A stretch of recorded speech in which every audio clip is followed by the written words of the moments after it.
ಧ್ವಜಸ್ತಂಭವನ್ನ ತೆಗೀಲಿಕ್ಕೆ ನೂರಾರು ಜನ ಪೊಲೀಸ್ನವ್ರು ಇಟ್ಕೊಂಡು ರಾತ್ರಿ ಯಾರೋ ಪಾಕಿಸ್ತಾನ ಬಾರ್ಡ್ರಲ್ಲಿ ರಾಷ್ಟ್ರಧ್ವಜ ಆರಿಸುವಷ್ಟು ಸಂಭ್ರಮವನ್ನು ಕಿತ್ತಾಕೋದು ಕನ್ನಡ ಬಾವುಟ. ಯಾವುದು? ಎಲ್ಲಿದ್ದೀರಿ ನೀವು? ಆ ಬೆಳಗಾವಿ ಪುಂಡ್ರು ಕರ್ನಾಟಕದ ಪೊಲೀಸ್ನವ್ರನ್ನ ಇವರು ಪಾಕಿಸ್ತಾನಿ ಸೈನಿಕರಿಗಿಂತ ಕ್ರೂರಿಗಳು ಅಂತ ಮಾತಾಡಿದಾಗ ಈ ರಾಜ್ಯದ ಒಬ್ಬ ರಾಜಕಾರಣಿ ಮಾತಾಡಲಿಲ್ಲ. ಮಾತಾಡಿದ್ದು ನಾನು ಮಾತ್ರ. ನನ್ನ ನಾಡಿನ ಪೊಲೀಸ್ನವ್ರ ವಿಚಾರದಲ್ಲಿ ಯಾವುದಾದ್ರೂ ಮಾತಾಡಿದ್ರೆ ನಿಮ್ಮ ನ್ಯಾಲ್ಗೆ ಕಿತ್ಕೊಡ್ತೀನಿ ಅಂತ ಹೇಳಿದವನು ನಾನು. ನಿಮ್ಮ ರಾಜಕಾರಣಿಗಳು ಯಾರು ಮಾತಾಡಲಿಲ್ಲ. ಕೇಳ್ರಿ, ನಿಮ್ಮ ರಾಜಕಾರಣಿಗಳನ್ನ ಯಾರು ಮಾತಾಡ್ತಾರ ಕನ್ನಡದ ವಿಚಾರದಲ್ಲಿ?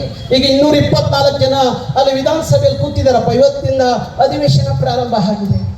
ಆ 224 ಜನರಲ್ಲಿ ಯಾರು ಕೇಳಿ, ಕನ್ನಡಕ್ಕಾಗಿ, ಕನ್ನಡಿಗರಿಗಾಗಿ, ಕಾವೇರಿಗಾಗಿ, ಕೃಷ್ಣಗಾಗಿ, ಮಾದಾಯಿಗಾಗಿ, ಬೆಳಗಾವಿಗಾಗಿ ಯಾರಾದ್ರೂ ಒಬ್ಬ ಒಂದು ಕೇಸ್ ಹಾಕಿಸ್ಕೊಂಡು ಒಂದಿನ ಜೈಲಲ್ಲಿ ಕೂತಿದ್ರೆ ಅವ್ರು ಬಂದು ಹೇಳಿರಿ ನನ್ನ ಮುಂದೆ.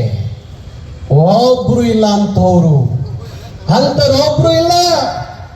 ಯಾರು ಕೂತಿದ್ದಾರೆ?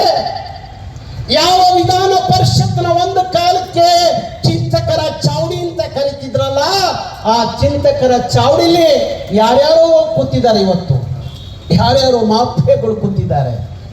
ಇಂಥ ಪರಿಸ್ಥಿತಿ ಕರ್ನಾಟಕದ ನೆಲದಲ್ಲಿ.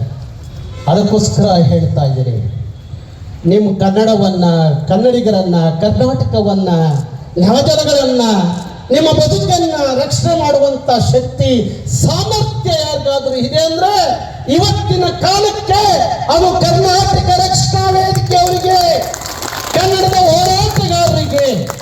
ಇದನ್ನು ಮರೆಯೋಂಗಿಲ್ಲ. ನೀವು ಮರೆಯೋಂಗಿಲ್ಲ.